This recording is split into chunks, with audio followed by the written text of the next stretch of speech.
All YouTube, what is going on? What's up? Welcome to the show, Ask a Realtor, featuring your host, Colorado Joe, the Realtor musician.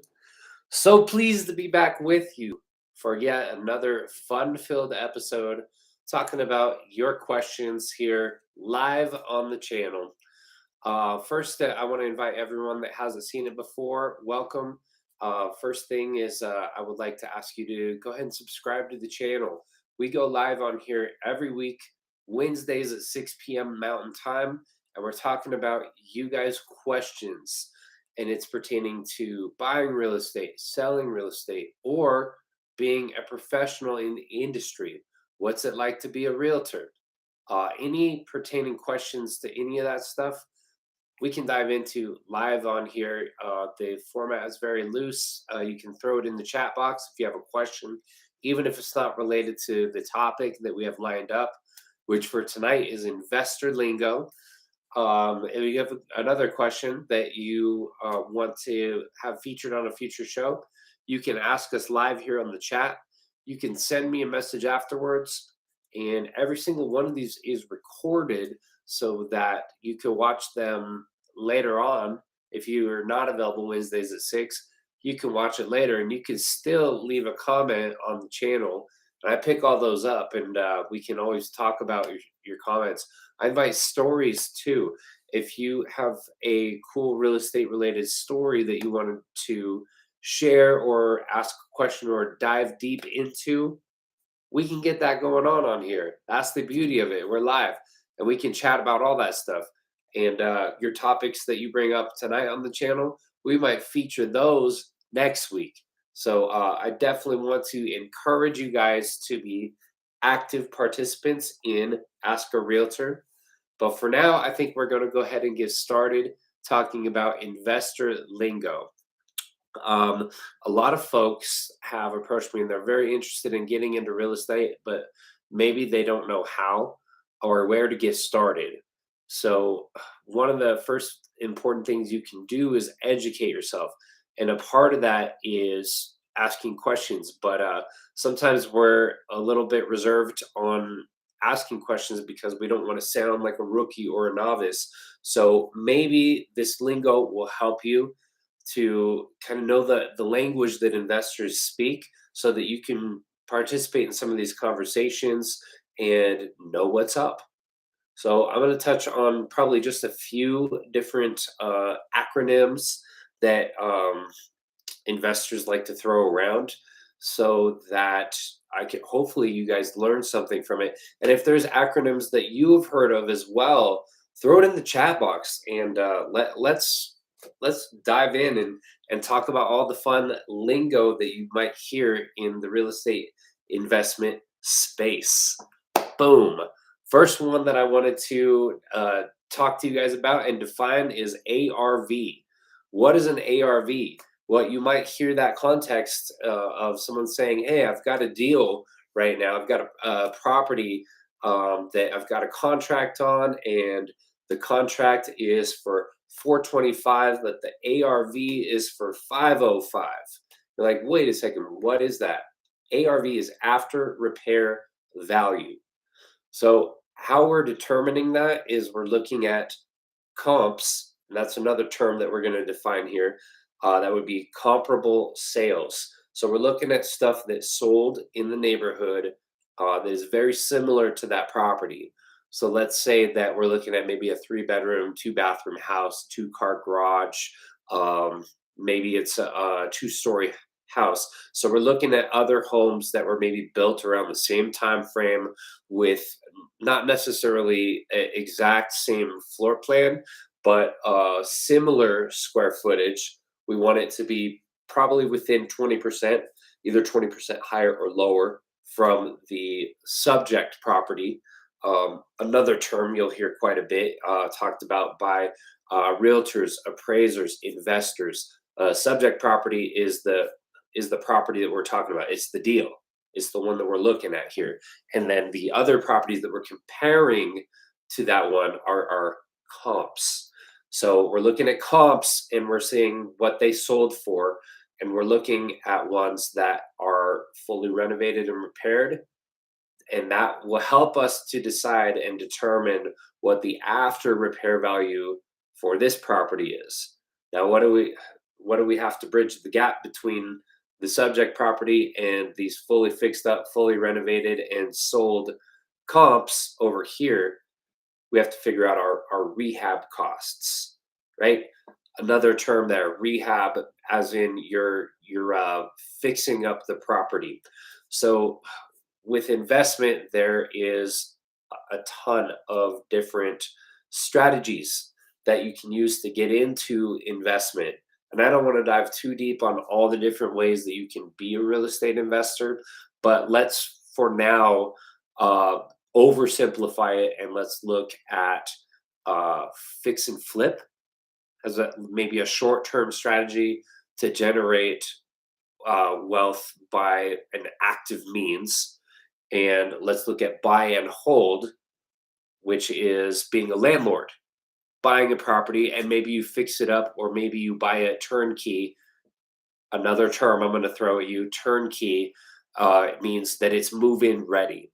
Um, it, just think of, you can turn the only thing you need to do for the property is turn the key in the door, and you're in, and you're ready to move in. So a turnkey property would be one that is ready to move into. You don't need to do those repairs. But either way, you might have some repairs to get to your ARV, whether you're doing either strategy of flipping it, or if you're going to be a landlord and holding it for that passive income. So maybe there's some active income on the front side. You need to do some repairs to get it ready for the rental market. And then it's going to be passive income whereby you collect a rent check each month on that property. But ARV, after repair value. And how do we get to that? We do the repairs, we do the work. What you need to do when you are assessing a deal is define an SOW. It's another acronym I want you guys to write down if you're not familiar with it. Your SOW is going to be the scope of work. And HGTV has some amazing shows on there where people come in and they'll do a flip, they'll do a rehab on a property. You have a rough before, you have a beautiful after. Maybe they open up the floor plan and all that. I wouldn't recommend a project with that scope to a newbie who's just getting in. Maybe you want to start with a flip where you're just doing paint and carpet, because paint and carpet is something that a lot of folks can handle on their own. You don't need to hire a contractor for it, but it can actually do a lot for that property. And if you can buy right, if you can buy it for a right price, to where you all you have to do is come in and do a minimal scope of work, where you're just doing maybe some cosmetic touch ups. Maybe there's a few more things. Maybe you want to update a fixture in the bathroom, maybe put a new toilet in, right? And of course, the fresh coat of paint that we talked about. And maybe you want to do a little bit of work on the outside to give it a little curb appeal. Another term, curb appeal would be the first impression of the home, right when you pull up to the curb and you're seeing the outside of the home. Maybe you're painting the front door. That actually can do a lot for your curb appeal right there. Painting the front door, plant flowers, things like that, to make it really pop. And it creates a very good first impression when potential buyers are walking through that property. So if you have a minimal budget for doing this rehab, um, you want to think about that. Have a minimal scope of work to where you can make the numbers work to reach the desired ARV, the after repair value that you're looking for. That way you can make money on your first project, not lose money on your first project. So it's very critical to get the numbers right. If you guys are thinking of investing and getting into the space here, I encourage you to reach out to me because I love talking about this stuff.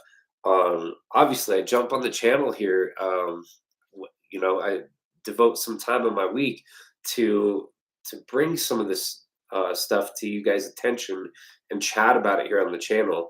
But I would love to teach you how to comp properties and how to figure out what an ARV is if you're analyzing a deal, and teach you how to analyze the deal to begin with.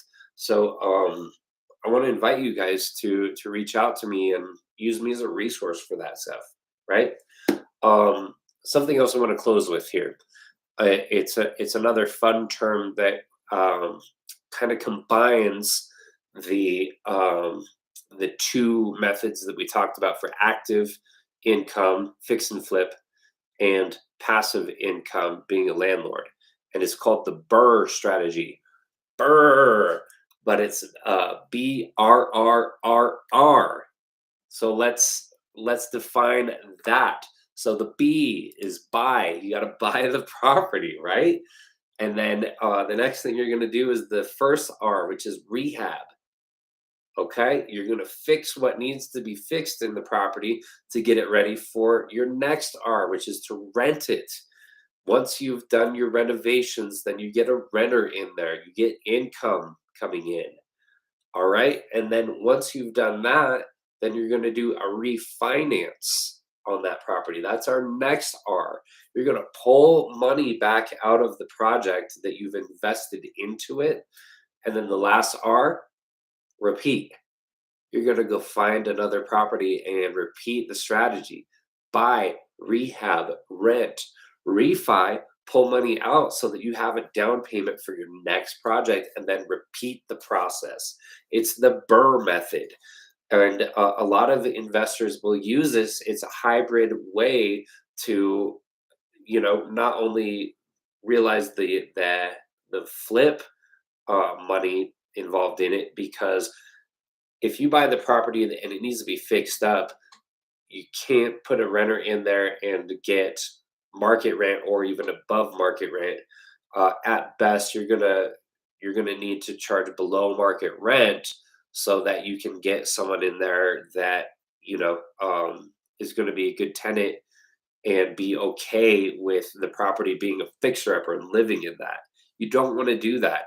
If you can do it, you want to fix it up so that you can increase the rent. You can charge a higher rent for higher finishes in that property. So that's increasing the income that you'll receive and the ability of that property to cash flow for you. Once you've done that, you have a more valuable property now. So you can actually refinance and recoup some of that money that you put in so you can go finance your next project. How cool is that?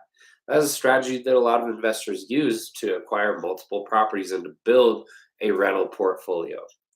If you're interested in learning any more about any of this stuff, reach out to me here on the channel. You can send me an email. You can comment on the video. But I hope you guys got value out of this here.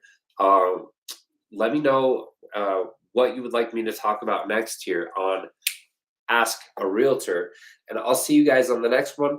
Don't forget to subscribe to my YouTube channel.